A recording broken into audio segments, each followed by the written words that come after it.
I'm Priscilla Casper. My photographer Chris Miracle and I bring you Tucson Police Department's Human Sex Trafficking Unit. We show you an arrest made on the east side. Copy. Just 123. They went eastbound up here.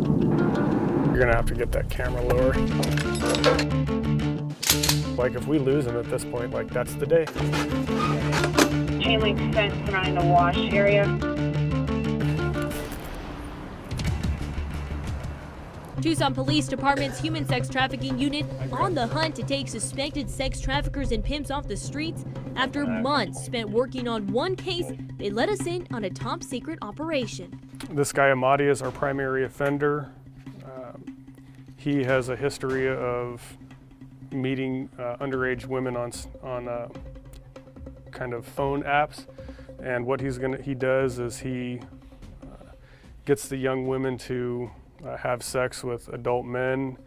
The goal for this mission: find out where he lives so they can get a search warrant. You guys got any questions before we roll? All right, let's go.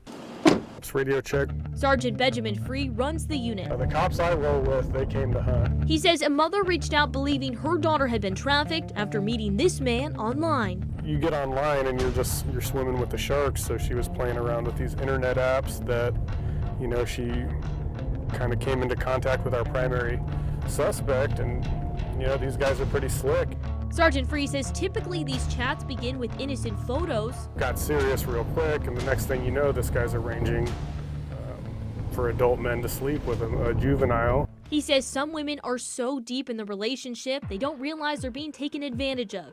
Sergeant Free says men will often manipulate girls and women by buying them clothes and food, even drugs. It's just you and me, and I'm willing to do this for you, but what are you willing to do for me?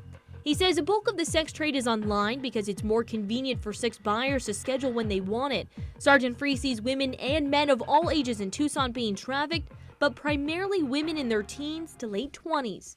And the sad thing about it is the amount of money these men make off these women can be absolutely staggering. As we wait, his team locates their suspect, Amadi. So this is our dude today, what he's wearing. Why, it sounds like they're on the move now. That's our car right there.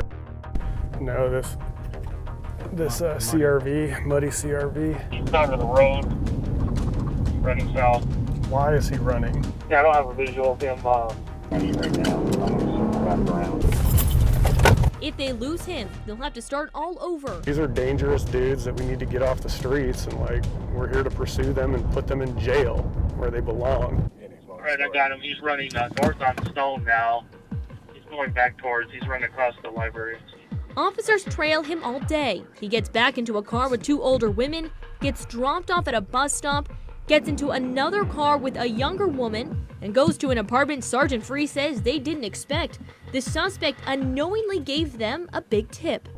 All right, awesome job today, guys. Thank you so much, and we'll see you on the big one. Now, officers learn of a third place to look for more evidence. It's 2 days later. A detective has made plans to meet Amadi and another man, Nikolai. They think they're going to have sex with a 13-year-old girl. We got deals out to both of these dudes. Hopefully both of them show up. Still happy if one of them shows up, but sometimes none of them show up. So suspect number one, Amadi, he's currently out on release pending trial for 2 sexual assaults, one of them with a knife and one of them with a gun. They're worried about Nikolai, who was a former corrections officer. So you know he has law enforcement training. He's had access to weapons.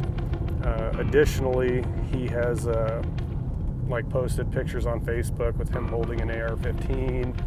He just texted that he's on his way. Keep an eye on that Kia. That kind of looked like our suspect. Okay, glass break. Another text came through. He's asking where she's at. No, I'm pretty comfortable with it being our guy. I think we should roll in on this dude. All right, we'll take him. So let's start rolling.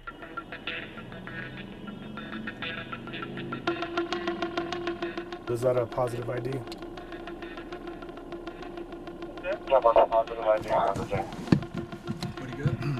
That's our guy. Officers arrest Nikolai on a number of charges, including child sex trafficking. Amadi never showed up, but didn't get away. A couple days later, the unit served a search warrant at Amadi's home and arrested him. He faces multiple charges, including child sex trafficking as well. With 2 guys off the streets, now the unit goes back to work hunting for others. Priscilla Casper, KGUN 9 on your side.